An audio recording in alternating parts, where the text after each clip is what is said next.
everybody, welcome back to the Bill and Ray Show. I'm out in the torch shop making another marble, and today I'm going to do some pretty simple design elements with dots and lines. We're going to focus on some lines and how they can be incorporated into making some simple patterns that get more elaborate, hopefully. So first thing we're going to do is make a simple cane, twist it up. For that I'm going to start with a 10mm rod. I was going to use a bigger rod, but then I looked at what I was working with color and I thought, no, I wish I had some 12mm rod. I think that would make me feel better. So I should just clean off this end just because it's a cut end.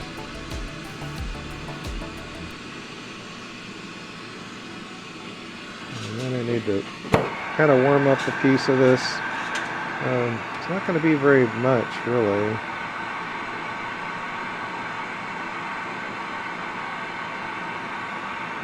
But because this is a relatively small clear rod to start with, we'll heat up a couple inches here.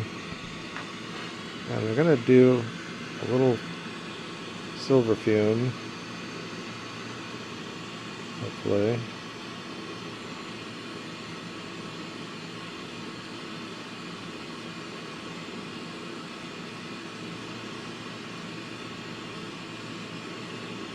I can't hardly see it going down.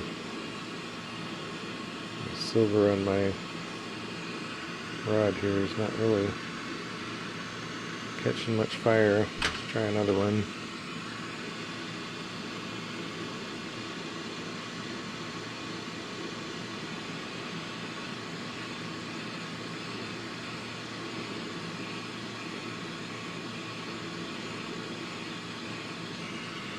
Alright, some fume on there, we'll cook that in.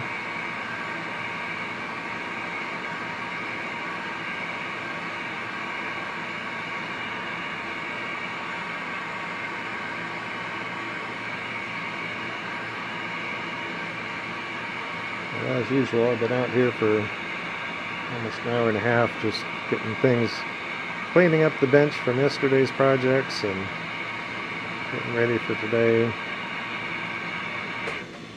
actually wound up with way more fume on there than I thought I would. Well, we'll see where this gets us.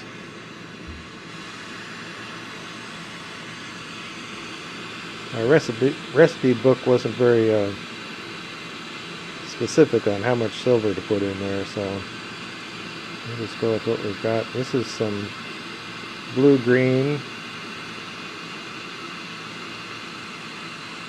It's going to go straight from the rod, even though I want some pretty thin lines on here.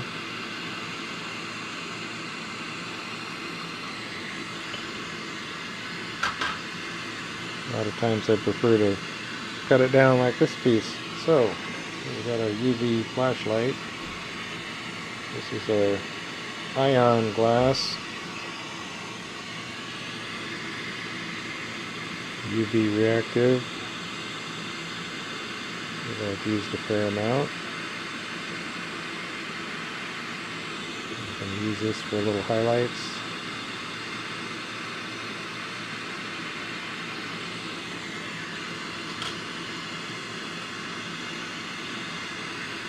And that was all I was going to do. I'm sort of debating whether I should put a line of clear in here. I've got some pretty skinny clear I might fit in here. Flip up my shades, I can see clear better.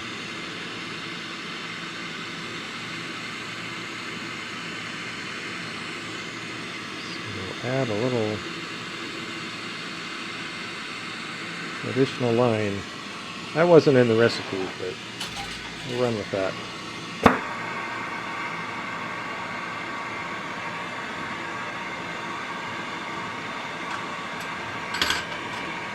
That's all we've got planned for those two colors.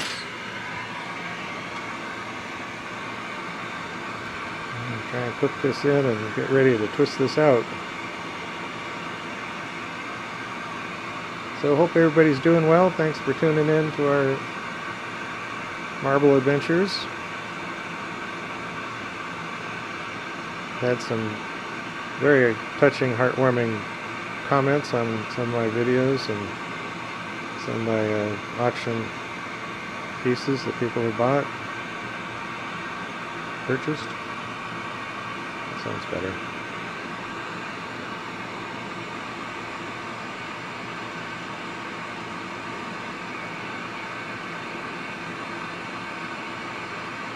So I'm trying to kind of burn off the excess fume on this end where I'm going to attach a handle. It's hard to keep things up real close to the handle. So get that kind of ready, and we'll torch this pretty good. And another handle on this side.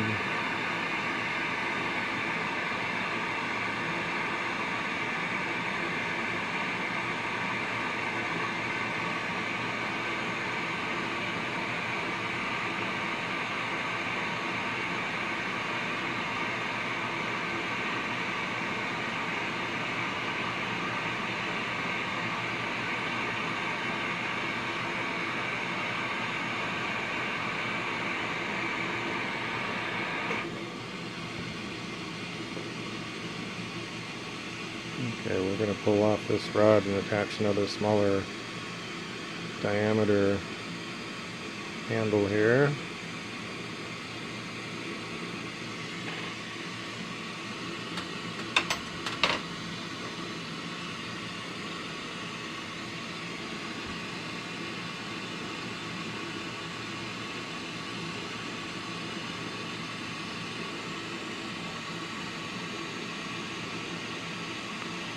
So now we're going to kind of be burning out that fume, maybe condense this down a little bit.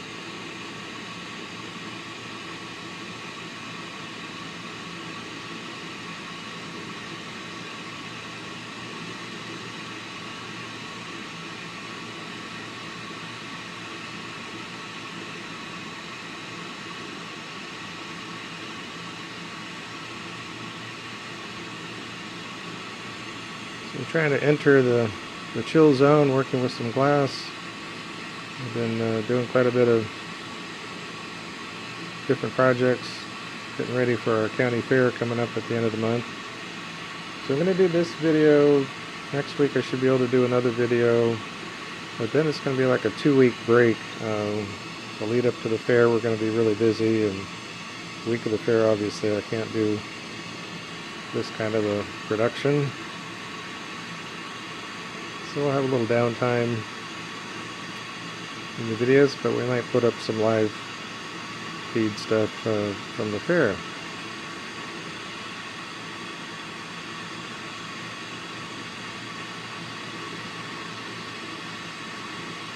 So this is your fair warning. Haha.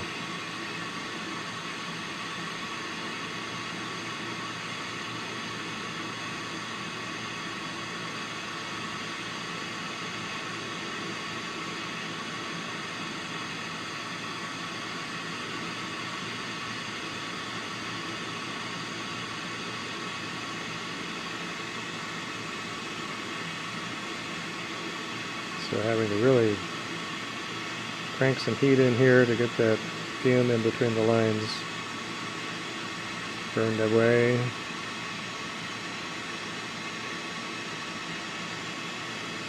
once that's done, then we can come through and try and make kind of a consistent, well, it doesn't have to be all that consistent at this point. We're trying to make a twist.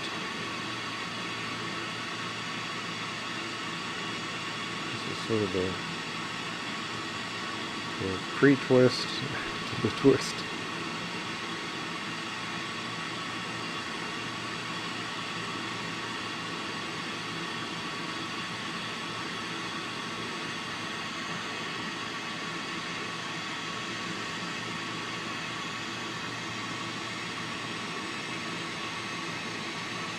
Now we can twist and pull this out.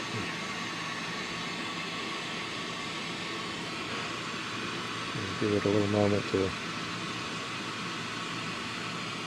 settle down. Use our elm arbor here to kind of do a little barreling with a nice shape. Okay, then as we begin the twist and pull out,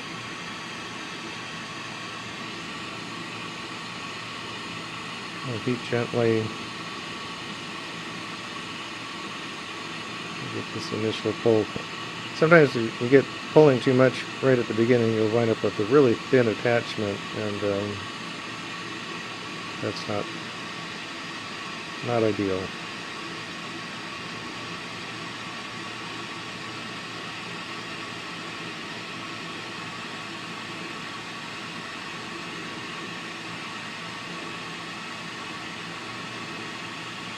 Okay, again, just kind of being chill about this and just getting a little bit mesmerized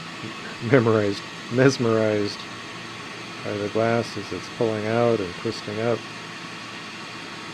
Trying to stay consistent. Gotta be mindful of several things, but the big thing is where you're at in the flame. And I'm just kind of bouncing in and out of that fire a little bit because that torch is cranked up pretty good and we don't need that full heat on the glass as we're pulling it down.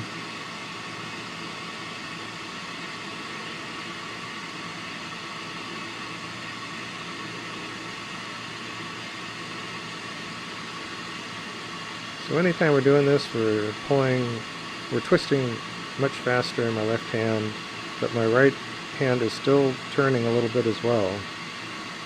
Trying to keep that heat consistent.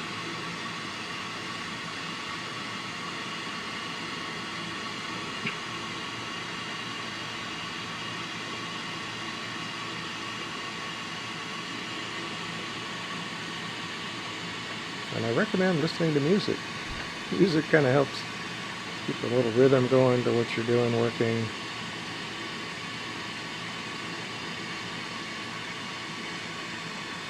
Great kind of music. Whatever it is that makes you feel good. Some people really get into, and I did in the past, have the stereo blasting in the torch shop, and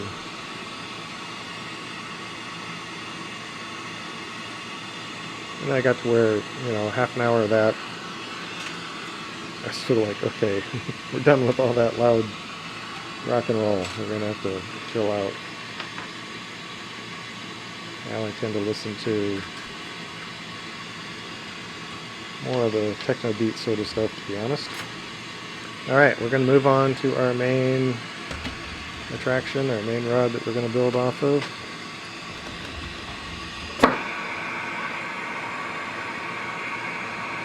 So before I can do anything, I need to build up a gather and convert this into our starting point. So that takes a couple minutes.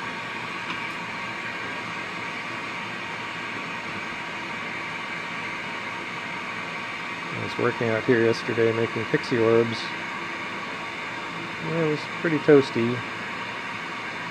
The afternoon warmed up pretty good. And I wasn't sure if my oxygen concentrators were having an issue or what. I was kind of really making a lot of demands on the system. I was running the torch pretty crazy. And so this morning I went out there and first fire everything up. I've got a large surge tank. And so I'll crack the valves on the torch so we got some flow with the oxygen. And then I went out and checked. There's 4 concentrators, 10-liter concentrators, daisy chained together. And they're not all exactly the same concentrator. A couple of them are the same, basically. So the trick is you look at the flow meters on each of the individual concentrators, and they're all running, and you want to adjust those flow control knobs to where they're, you know, if it's a 10-liter concentrator, you want it to be bouncing around, you know, maybe 8 to 10, because they kind of have a breathing kind of function to them. They're not just a real steady output. So that's basically the maximum flow. And that's really all you have to worry about, connecting different concentrators together. Is however they're set up, open your torch wide open. In this case, they were filling up the reserve tank, surge tank. So they're running wide open. So what you want to make sure is that none of them are running too much flow rate above what they're capable of producing a nice clean oxygen. But you want to make sure you're getting, you know, pretty much a full share of each concentrator's capacity. But it is worth noting that a 10-liter concentrator is going to produce better oxygen at 8 liters than 10 liters, especially these that have been tweaked for higher pressure output.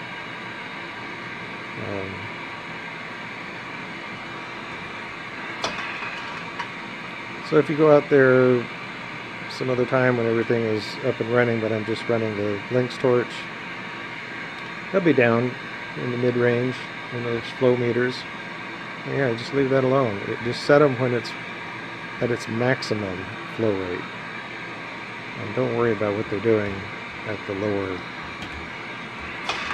flow rate.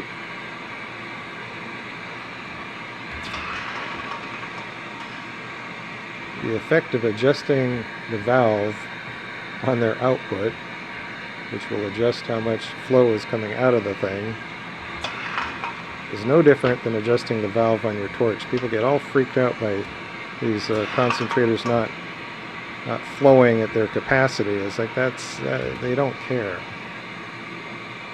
Some flow is better than no flow, but honestly, even if they're deadheaded and not flowing at all, they're going to keep going through their cycle. And I know other people are going to argue with me about that, but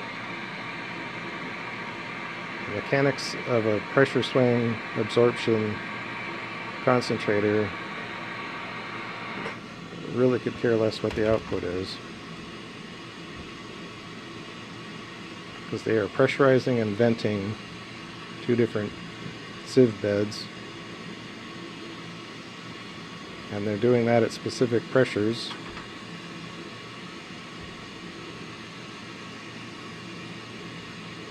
And if they don't relieve the oxygen at the proper stage, doesn't really care. You're not going to hurt it. Alright, got a good gather of glass going here.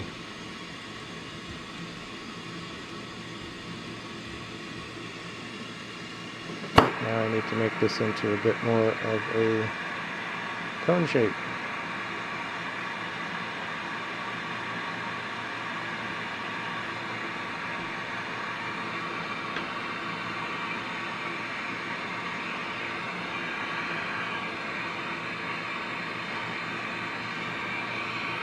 So use our paddle to start it transitioning.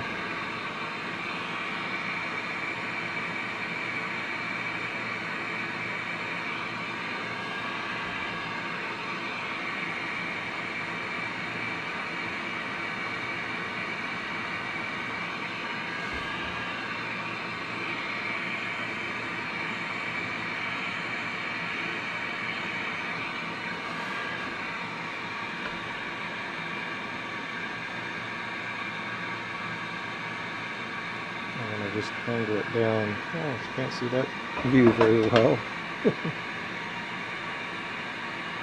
Try something different. Angle it down, let it droop a bit, and then hit it on the river plate.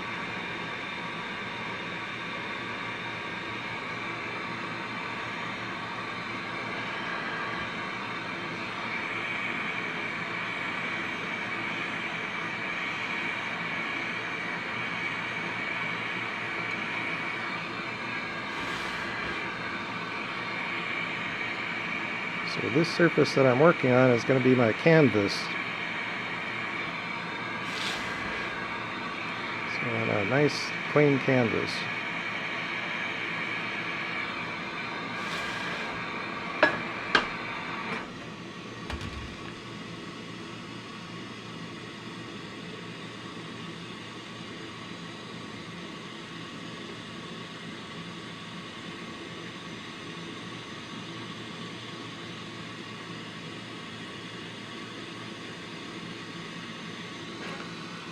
So we're going to do some dots and some lines. I'm going to use purple. This is an Indy purple into the centered type colors. I debated if I was doing this by myself, I'd probably use my magnifying visor, but I'm going to try get myself propped up here to get steady and see if I can visualize what I want to do here.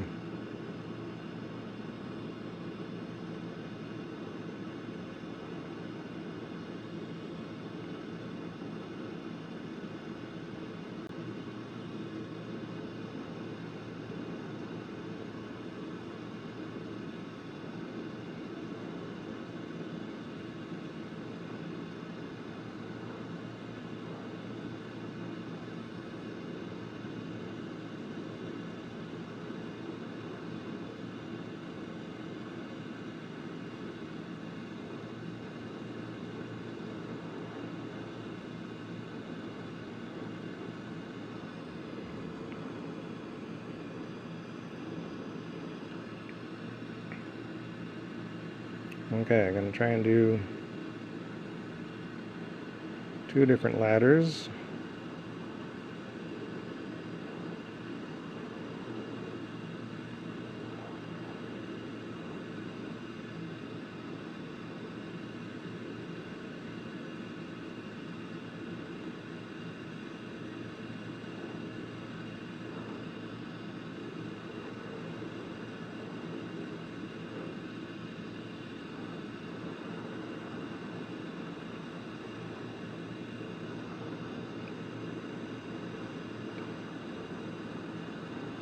Oops, that one was kind of shady.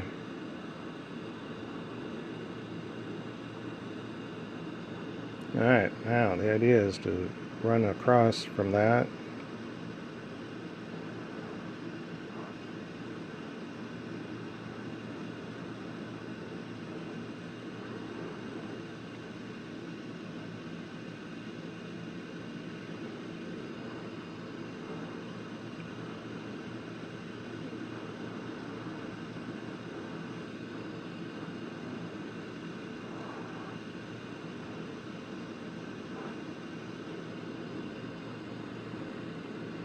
That last one is kind of too low there.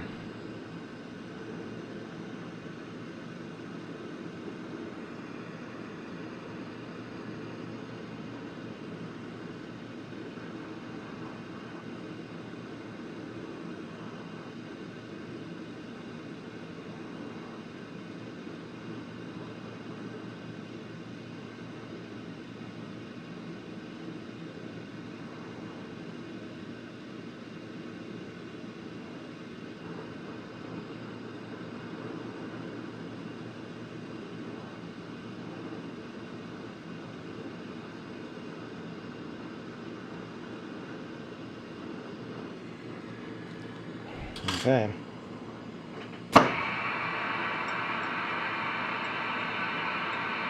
So far so good. May not look like much, but let's see what we can do in our next step.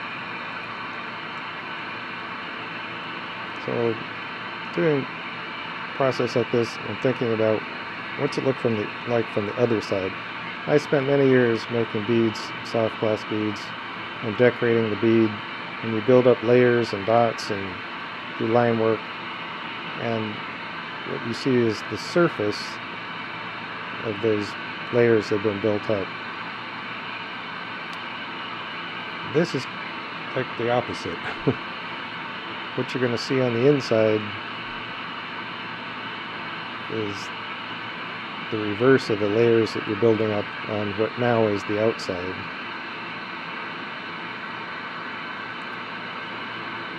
So that introduces some interesting effects to the process.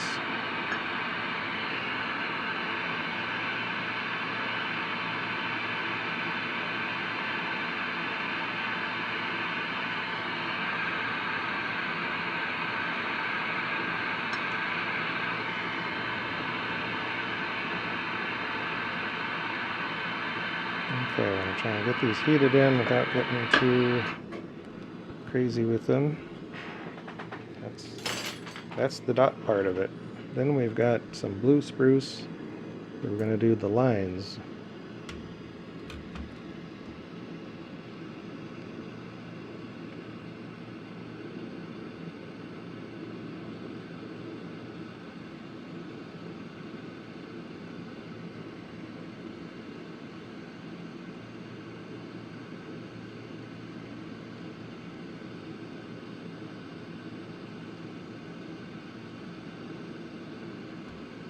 I just need to connect the dots.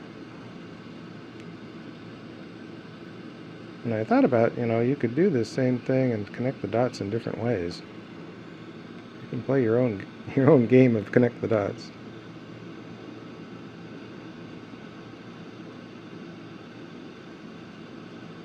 Do a zigzag pattern or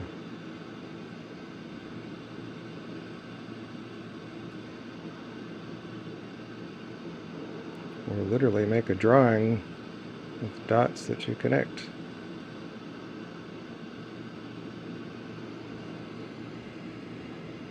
Okay, well I got an extra random dot here, but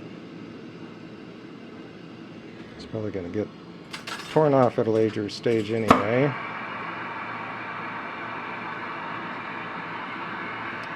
So again, we're kind of heating this up and trying to coax this together without too much distortion. That's the trickiest thing of making any pattern things, is how much is it going to distort through the rest of the process of making the marble. And some forms of distortion are going to be pretty cool.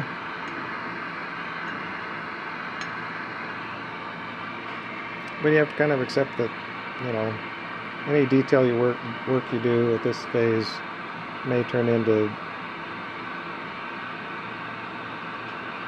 distorted work, put it that way. And these lines, they're not crisp, straight lines that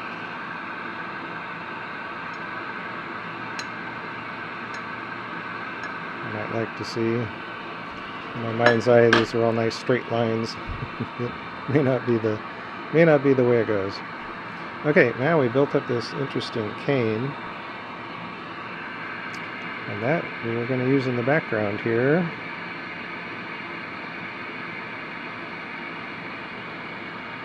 And that may cause some distortion of the pattern.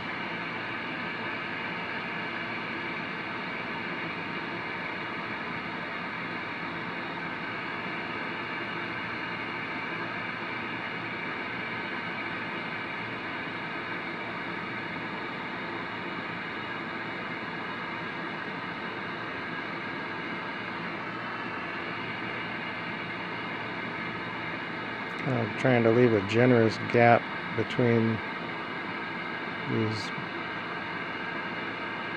bands so that when it melts in, it doesn't trap any air.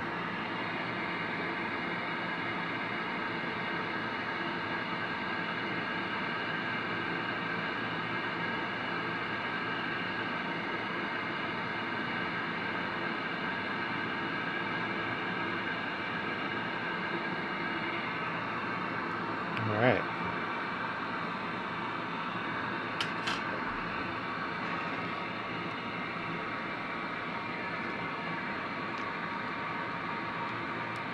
So this is a phase we're just going to let the glass do what it wants to do. And this is going to make distortions to that ladder pattern. Just is going to be whatever it whatever it decides to do on its own.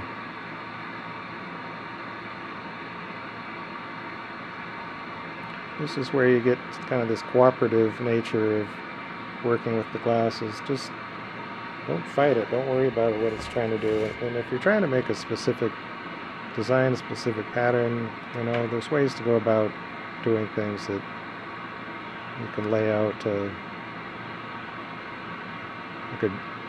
There's dichroic imagery that's etched glass to start with, so you just have a little disc of your image if you want something really detailed. There's ways to create that as a separate piece to put in. I really like working with glass this way, where just let it be kind of organic, some structure to it, some different aspects like the UV reactive glass that provide more interest.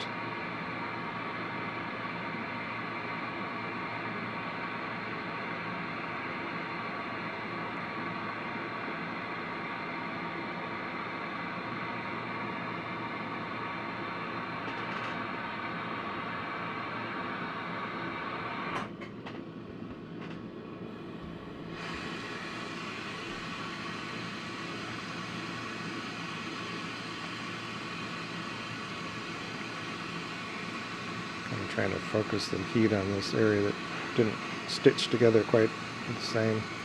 So now, still got some more of this cane left. Let's use it up.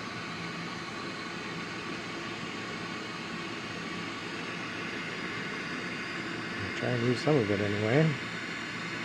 So we're going to come back in the division between lines.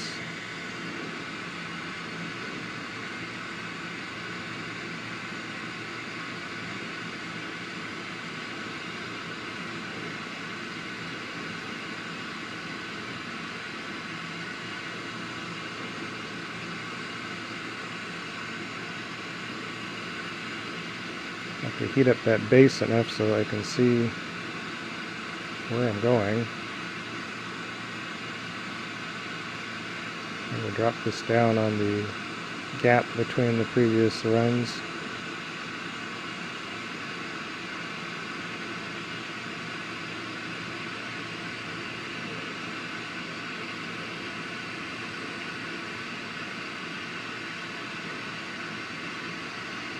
Okay, well, I was so worried about running out of cane, I was kind of dragging that along, and I could have just put it down, I think, at the full strength, as it were. But here again, you got to contrast the same cane applied two different ways. One with kind of leaving the twist intact, if you will, and this last run stretching it out and causing that to look like a lot less twisted.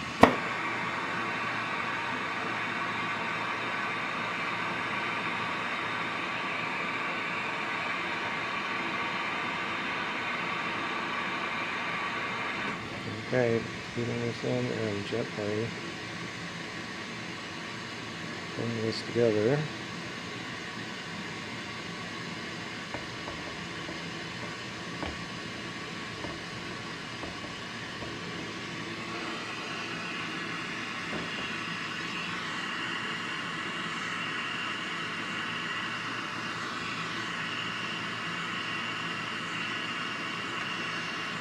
Okay, trying to coax out that very end, if you will.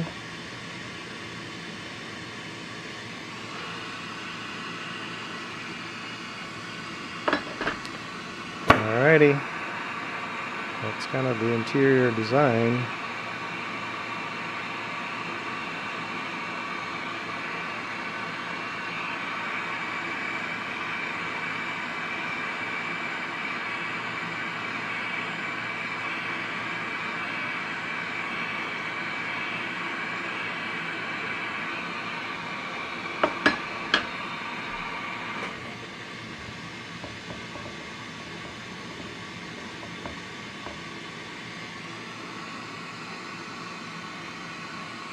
Okay, we're going to back this up with frit. So I'm just going to do some black frit and use that to build out a solid background, hopefully.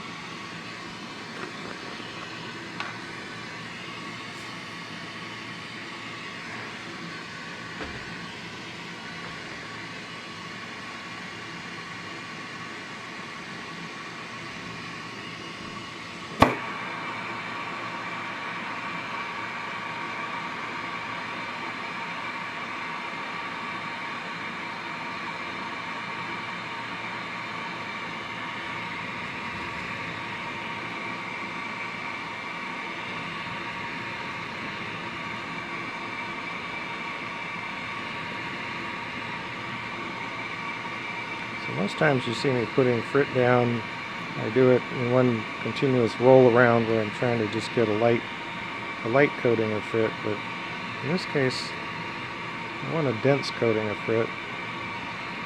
I'm going to do it in sections.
So you get to a certain point of making the marble, and it's like whatever happened on that interior core, what's done is done. All you can do is, from this point, is to try and preserve the work that you did, and hopefully enhance it. Some other layering.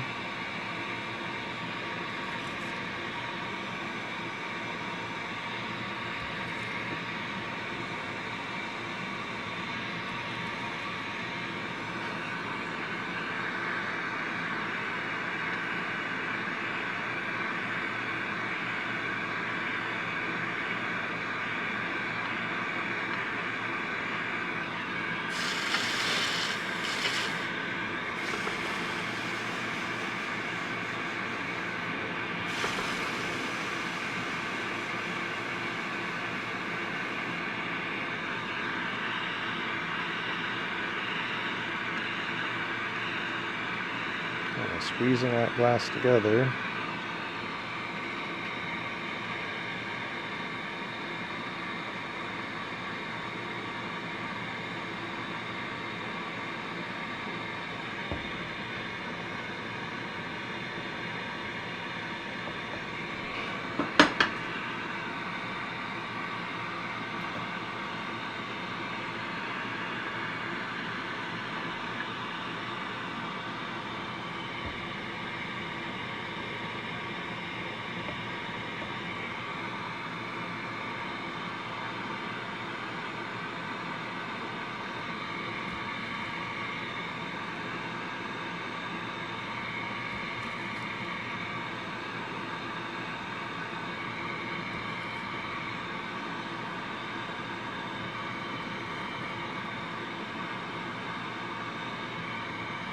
Oops.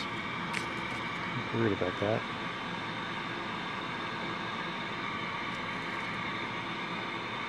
Okay, we got a frit mess. Well, hopefully we can leave that alone and collect it later.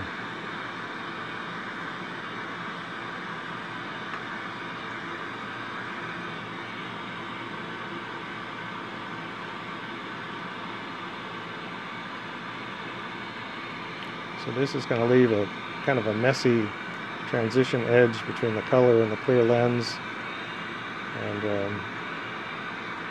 it's really no big deal.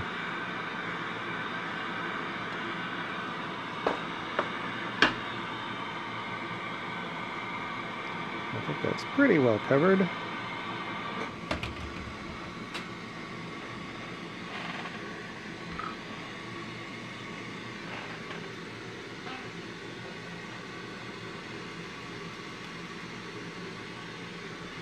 Alright, well that was a messy frit operation, but that's okay. No worries.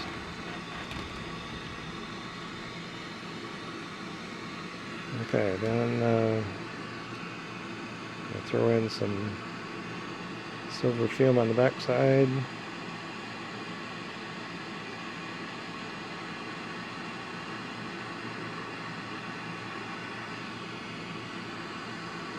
There it is.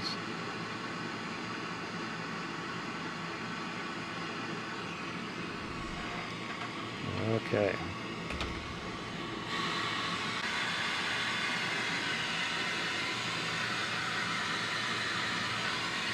Now I finally back to one of our Aspen hot gas mugs.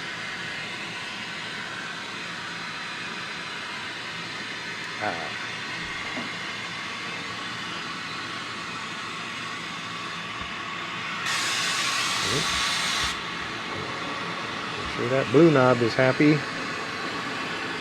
You got a GTT torch, you want to always make sure that blue knob is on a bit.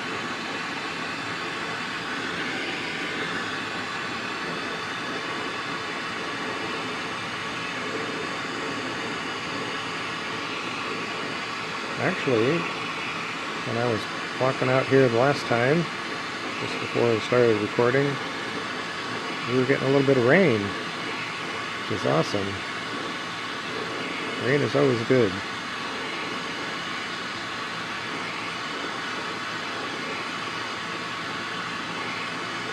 So we're going to go back into a hot stretch here next week, I think, but this week we kind of had a little taste of fall weather. It was pretty cool at night, cooled off pretty rapidly in the evening and stayed pretty cool until noon or so.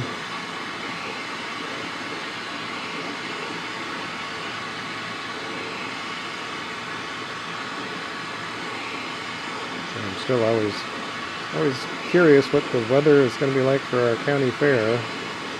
I'm thinking this year we might actually have some pretty cool evenings. We've had times before where we've been crazy hot. We've had times when it's been actually quite cold. Especially if it's cold and a little bit of rain and wind, and that's quite a different experience than sunshine and 80s.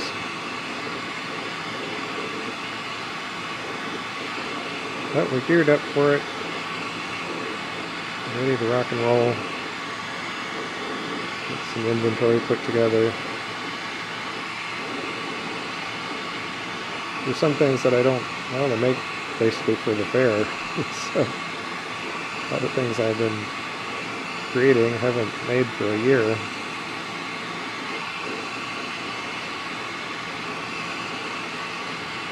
And that's one thing about our glass inventory. It doesn't go stale or rot, so whatever's left over for the next year, we'll put that out too.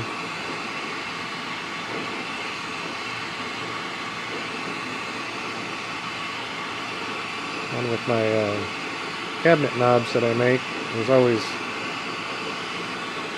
some oddballs that size or color or something or other didn't quite match up, so they become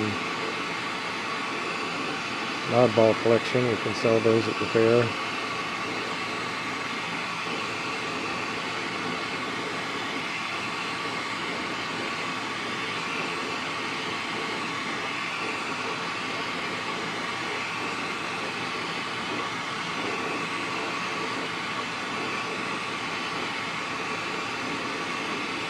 Now we just have to make an artificial horizon here.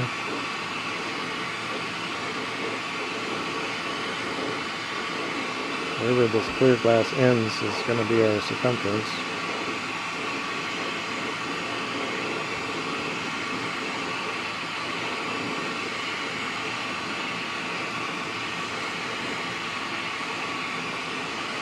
is pretty well defined by just the shape. It's kind of just the edge of the cone, but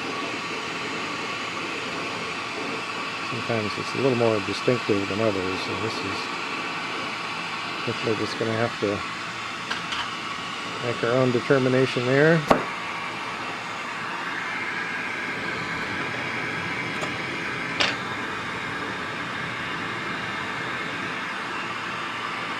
When you have a chance and you see a glowing red spot on the face of your torch, flick it off with something. It's a big old chunk of carbon waiting to blow off the torch and land onto your hot glass. And you'll have a little nugget there you gotta dig out.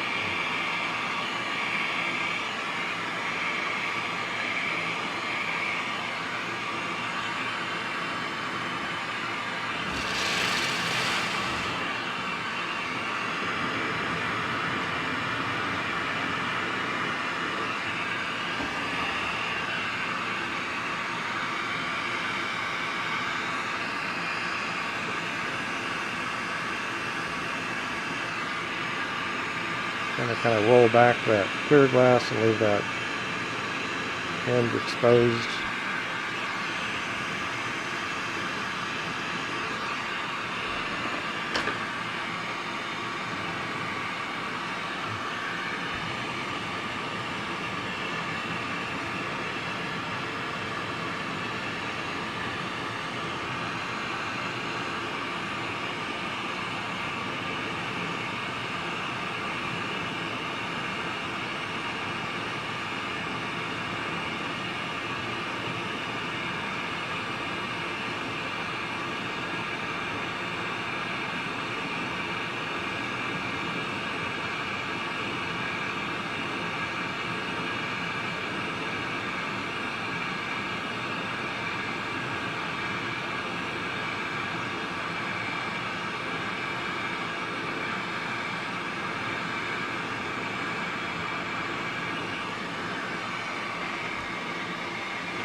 Yeah, one thing about cleaning up the bench before you start work, so when you have little messes like some frit spilled out there, I'm pretty confident that I can sweep that off. It's going to be clean. There isn't a bunch of it there unless there's something obvious. From today's torching, that surface was clean when I started, so something to consider. As you can see, hopefully you can see, this bench is pretty messy. I don't try and make it pretty, but there's a difference between being generally cluster of tools and glass to being actually a dirty mess. You do want to make glass in a clean, more or less clean situation.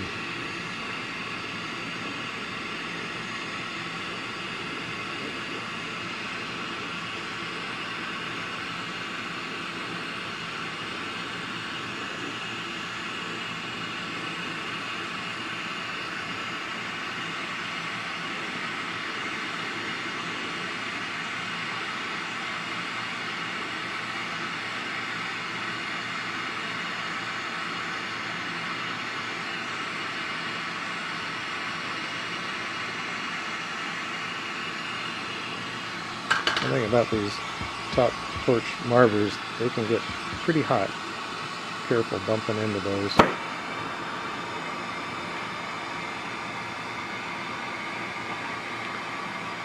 Yesterday when I was working, I had some tools and some different things laid out in here, and at some point I realized I can't even pick up that tool. It's too hot to touch. So you need a little water on your bench to cool some things down.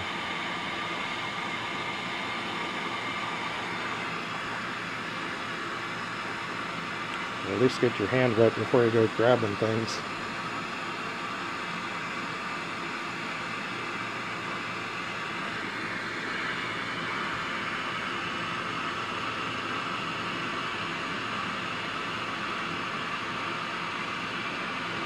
Okay, we're going for just the final push to melt in the clear filler glass that I've just put down.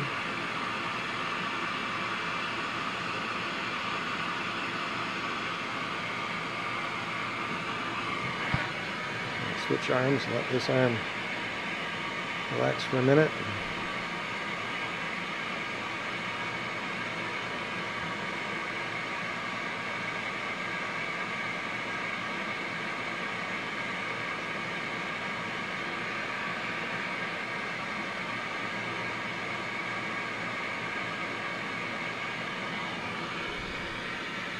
So at the controlled chaos moment, you get this going to this full melt stage. It can get a little wobbly.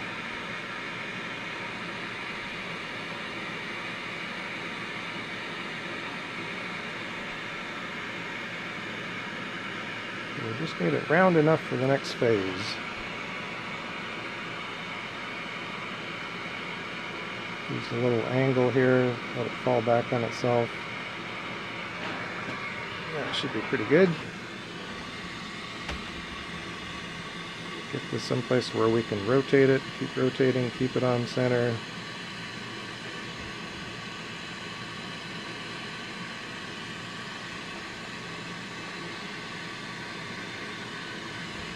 Alright, for backing,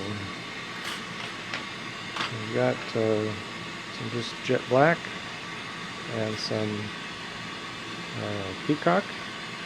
I use a lot of Peacock and Peacock Chameleon.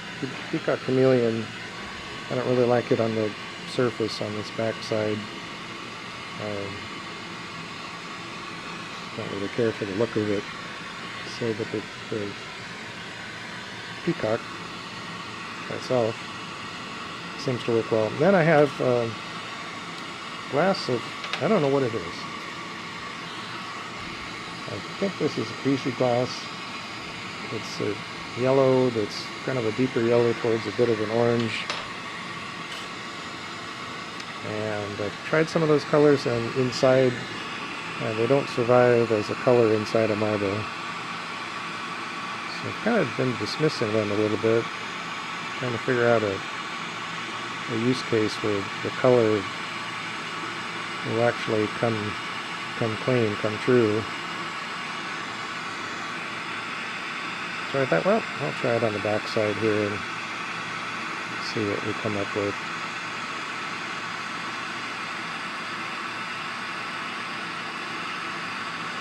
I think it's the sort of glass that if you use a lot of it in hollow work, or, you know, like a blowout with just that glass, you'll probably retain that color in the thin section.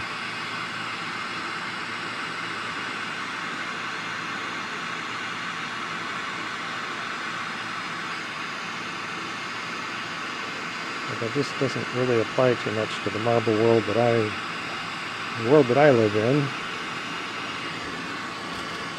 Okay, then we'll do this Peacock.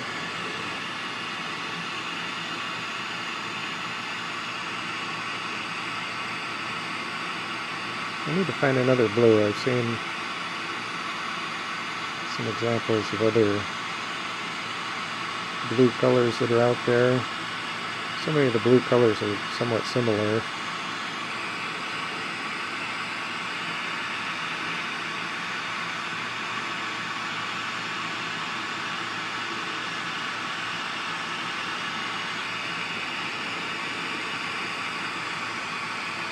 And of all things, I was making some little boro beads for our own use only. I don't sell beads anymore. But I do make boro beads for our own work, a couple of different types. And I was looking at some notes from way back in the day, some of the color combinations I used. I realized there's various of these colors that I don't even have them anymore.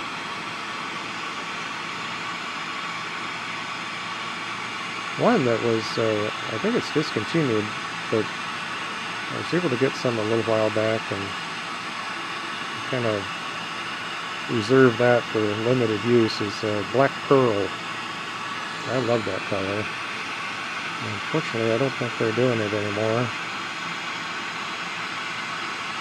Blue Moon is similar, but really doesn't do the same thing exactly.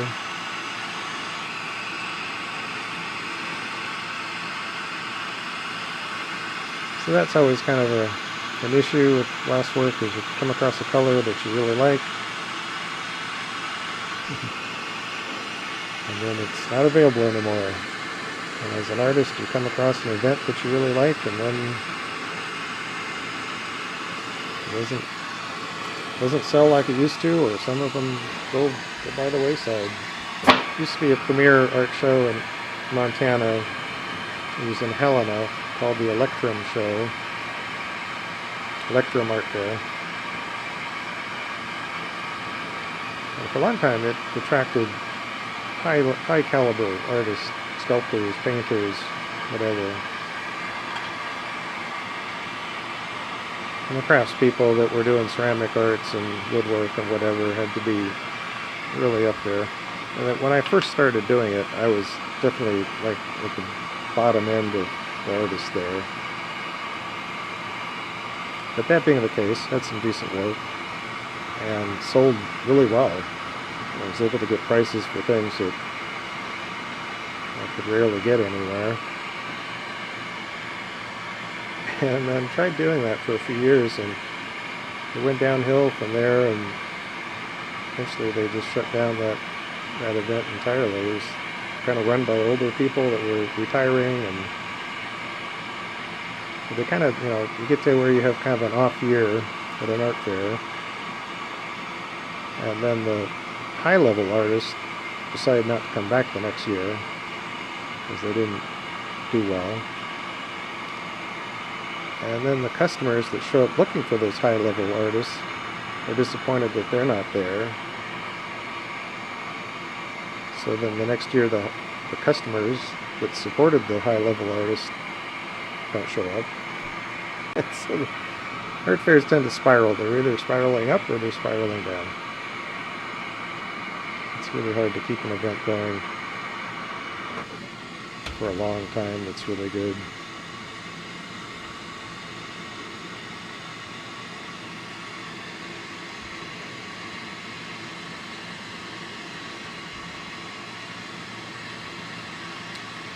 Okay, let's see if today's raking goes better than last week. It turned out fine. It didn't look, there's only a couple of little spots that were a little messy because I know what is going on, but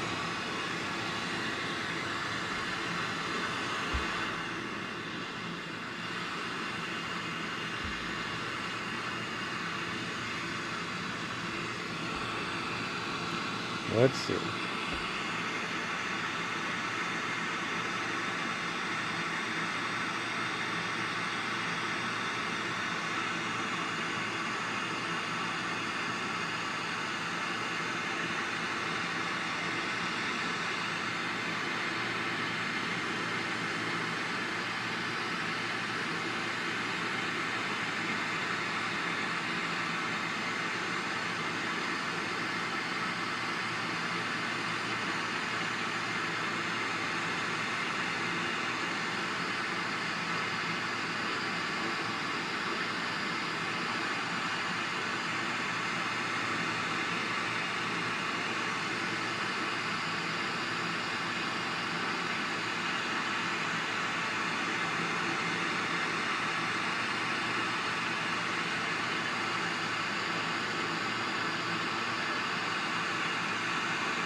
Transition to the lower section. Make sure you wait a moment for it to heat up.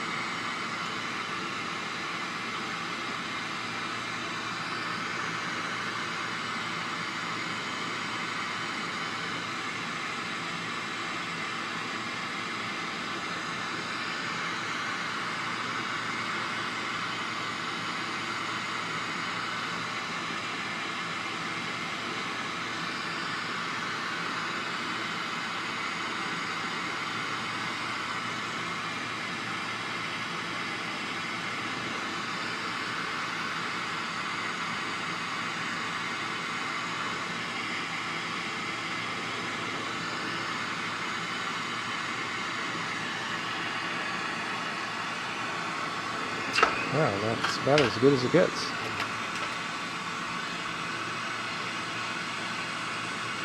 Usually the very first drag is not quite happy. That's pretty common.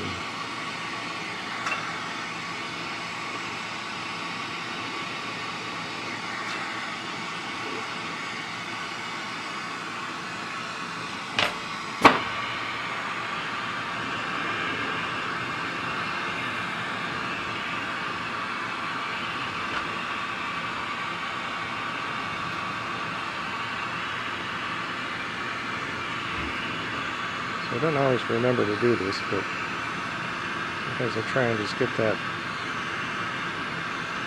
meat of the marble right around the point, kind of push that back a little bit.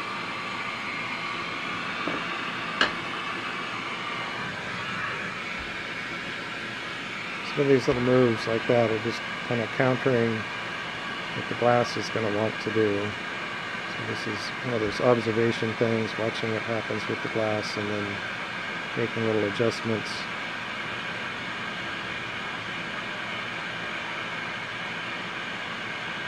Tell the glass what you're trying to do. An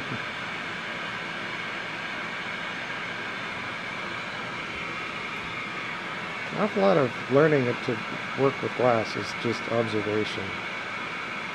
And, you know, happens with many craftspeople. It's like, especially if you're doing things for years and years and years, sometimes you kind of forget the basics. And just the other day, I was doing some of these little burl beads. I had the torch kind of cranked up. I was trying to, I was thinking like, it shouldn't be taking very long. I should be able to bust these out. Well, this one type of bead, I was adding drops of clear on top, little bumps of clear.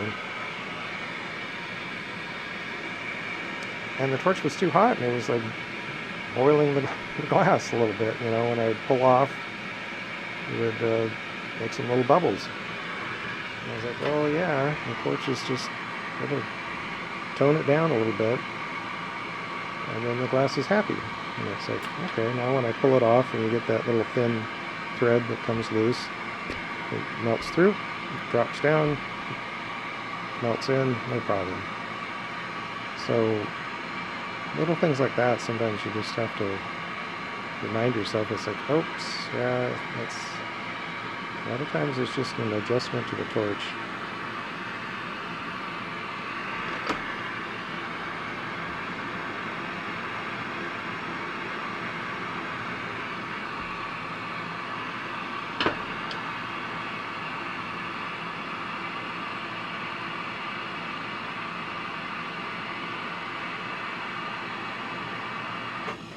Okay, now I got some chaos going here. It's wobbling all over the place.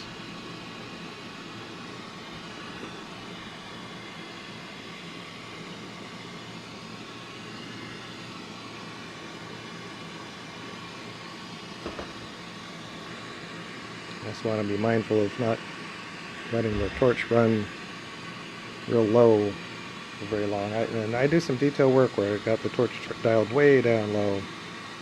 And I try and just keep an eye on it, and I've done that kind of work for years and years and years. It's the same torch. I've never had it reworked or messed with. And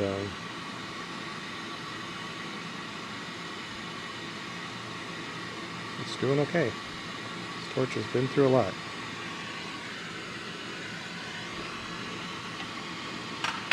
Don't leave your coffee cup on the torch bench, please. Don't do that.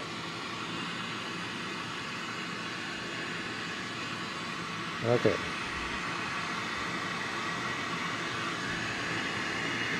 Next phase.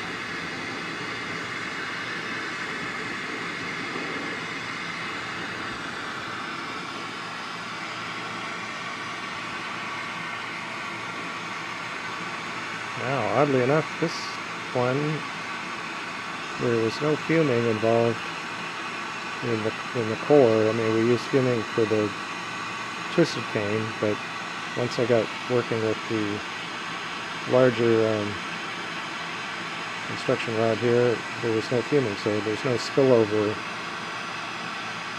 fuming in this lens. It doesn't necessarily make much difference to the process, but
yeah, it's much cleaner looking build up here.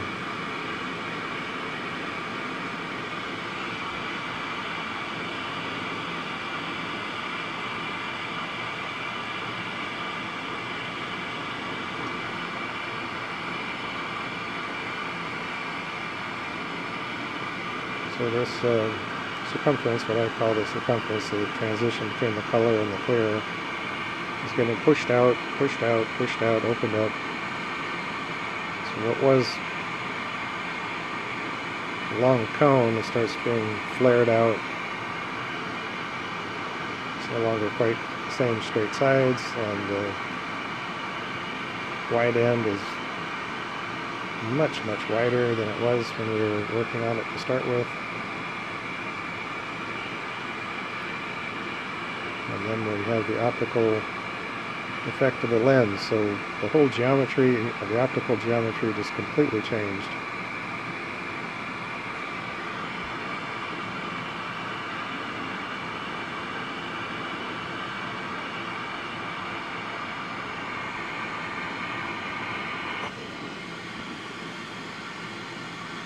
Which on some really smaller kind of Vortex marbles, that may not really be the case, not nearly as much anyway.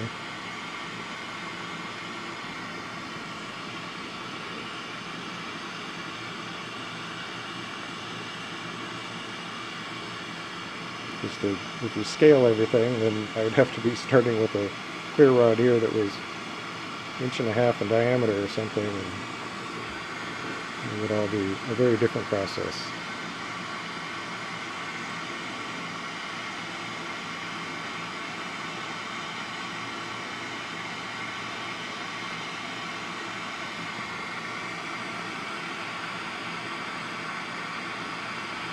Okay, just kind of making sure we're building up enough clear on this face end, and then we're going to cut this loose.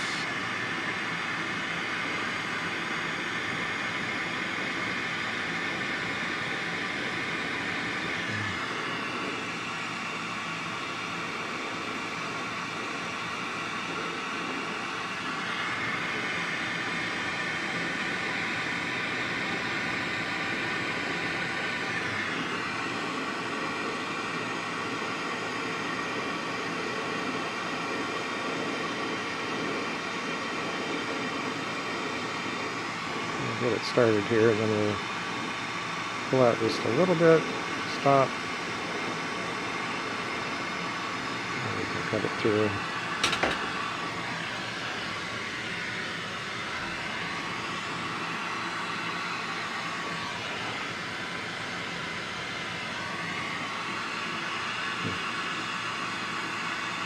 I'm trying to hold it farther back, but I don't have the leverage.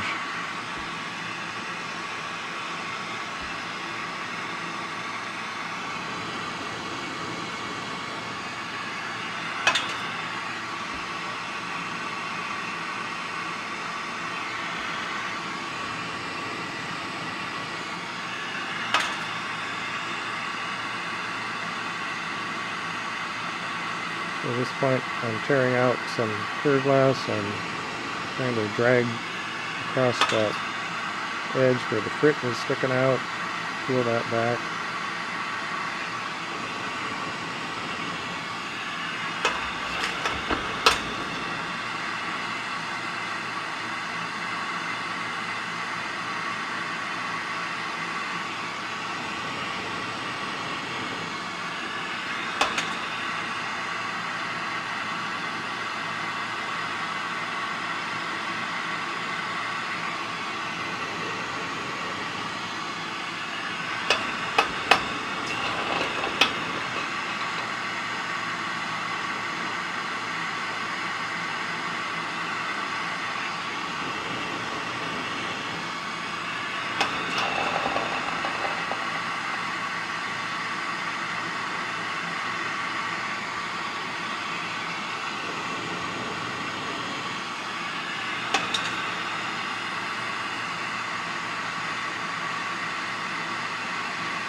Okay, come around full circle.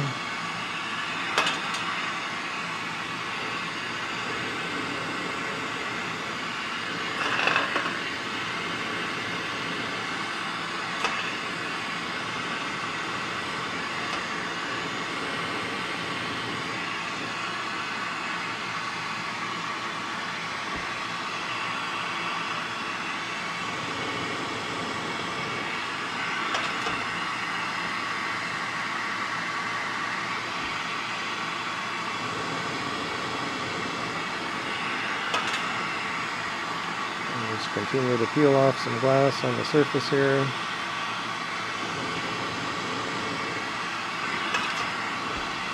Put some care into it now.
Okay, that got a little messy there at the end. I didn't get this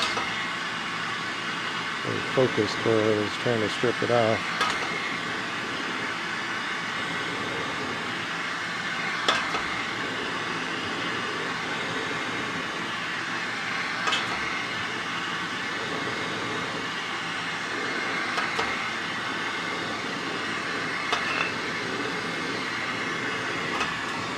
Alright. Enough messing around there.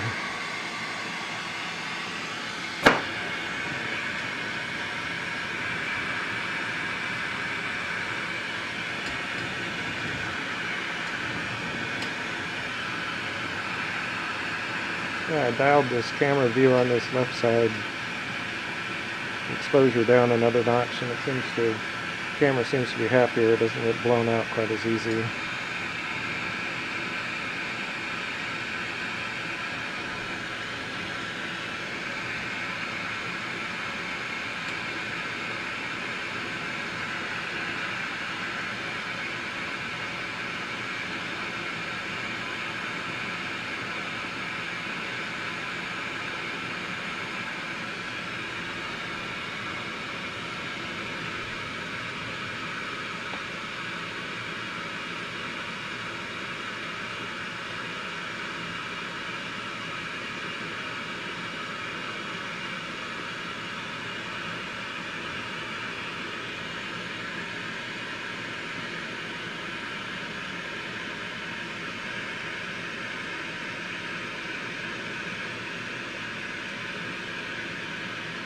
put it in the Elmarver just gently, just a little bit, to try and barrel that diameter.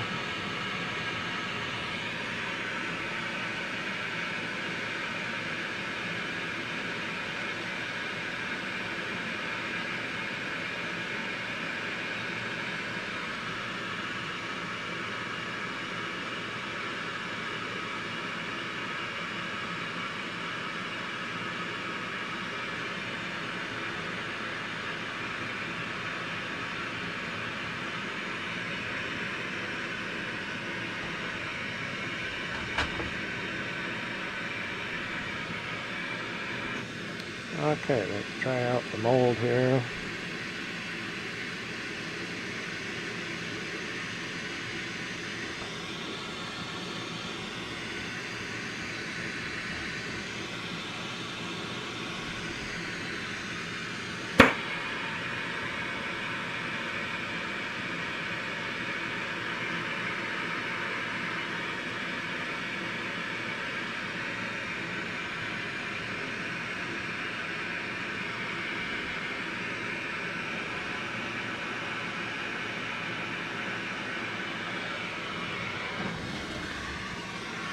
Okay, nope, looking good.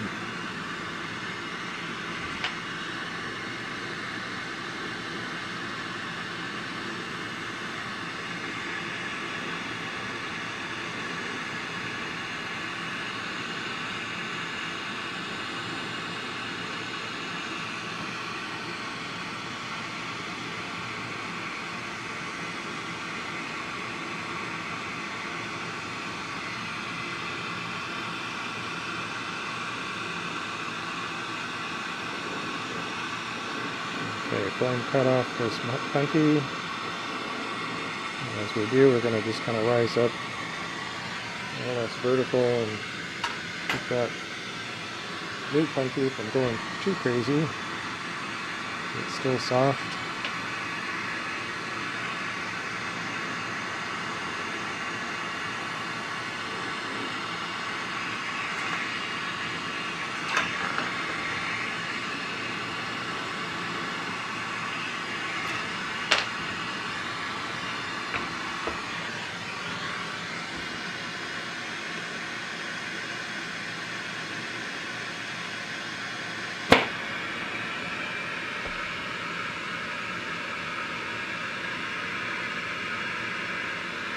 So we're angled up a little bit. Get this backside to fall down. I do see like one big bubble I'm going to have to do something with.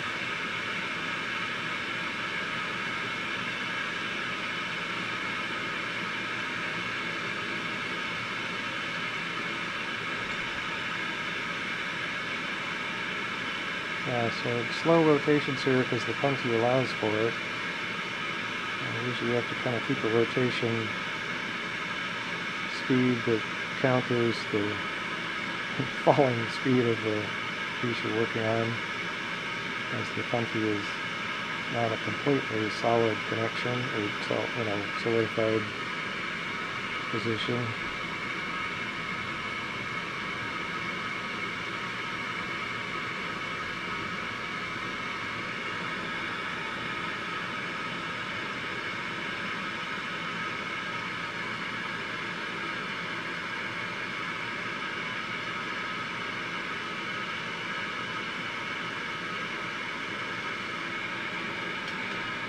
This one is coming together pretty good, so some of the maneuvers I make with respect to the rounding out process, this one might go a little easier. We'll see.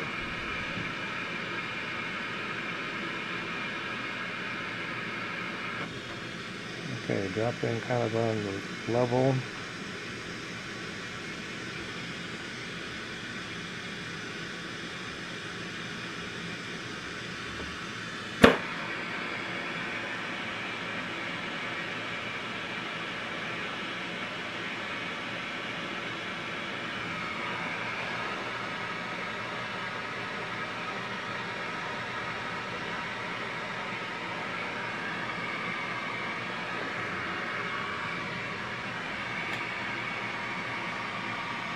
Well, even if the ladders don't do much, the twisted cane is going to be interesting on the inside.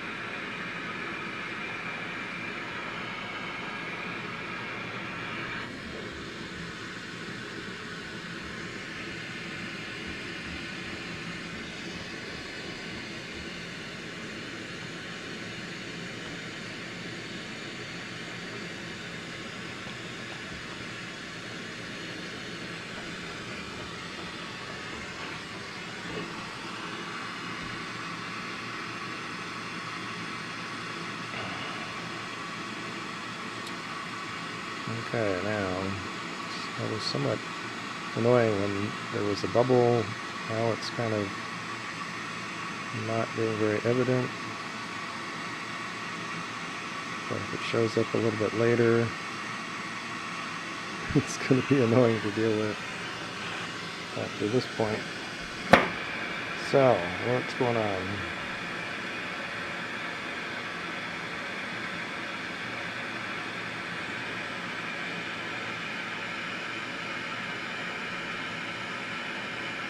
Sometimes with this change of geometry and heat cycles, sometimes a bubble that's far enough under the surface will just kind of settle into its position and not be a big factor in the finished piece. Now the shape here is pretty good. I think we're just going to go forward. Hope for the best at this point. I'm going to drop some heat here to the marble mold, and then we'll come back and just do a plain polish heat here.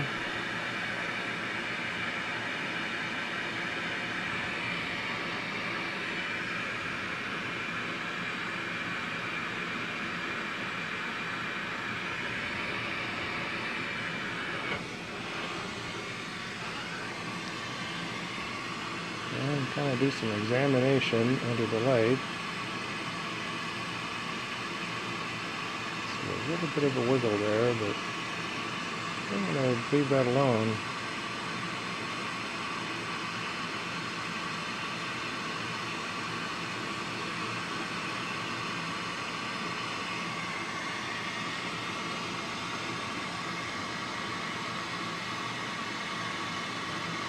That's some fun stuff. Okay, we need one more punty.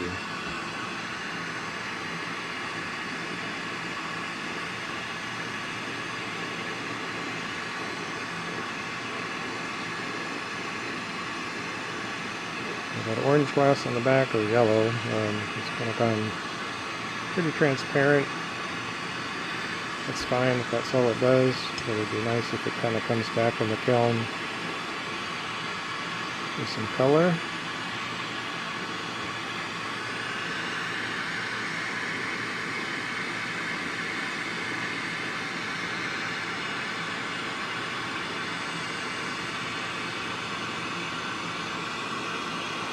Okay, and leave the left hand really loose, let that new attachment take authority.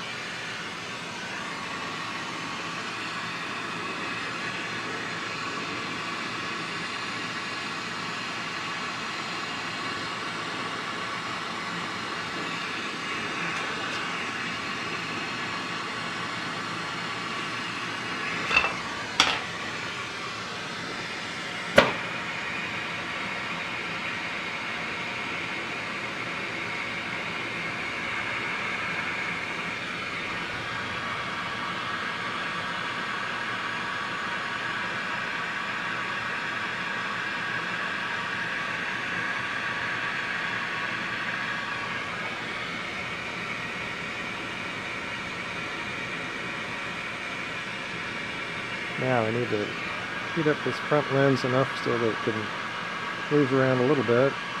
It's a little flat on the very center front end. So I'm letting it drop.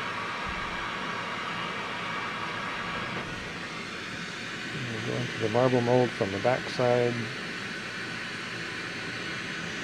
and down to the front, spin it up, see if it's filling out the marble mold. It looks like it is, actually.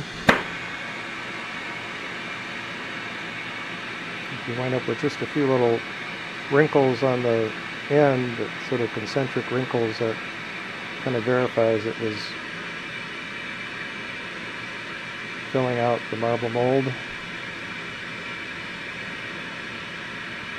And we're on the homeward stretch here.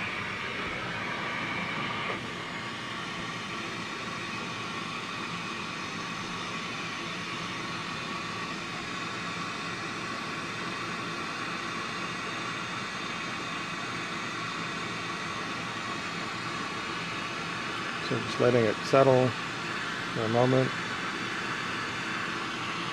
And kind of look at the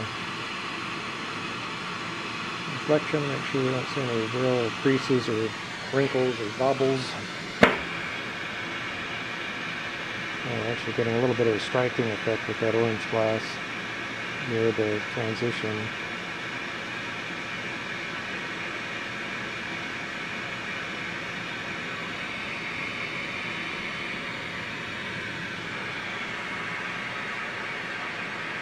A little flame strike on there, heat it up. And it's glowing a little bit. That should be our last heat of the marble. Then we just need to get this cooled down, drop it off the puntey, and heal up that little mark. So thank you so much, anyone who's listening, watching the video right now. If you've been through the whole process, I hope you found it interesting, learned maybe a thing or two about how it's done, how I do it. Never presume it's the way it's supposed to be done. Artists can be very opinionated in what they've learned and what they've been taught.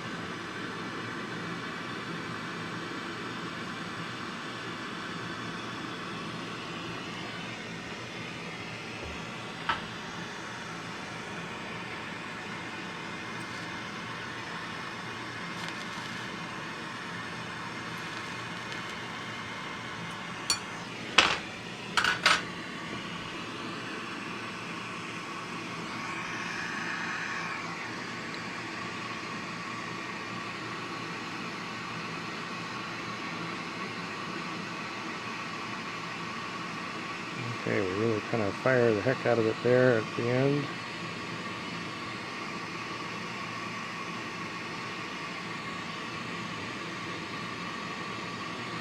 Don't get too aggressive, but you want to try and heal up anomalies as much as you can. So you get a nice smooth reflection. There you go.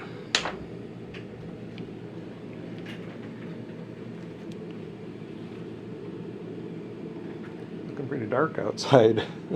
It's coming up on noon and it looks really dark. That'll be interesting.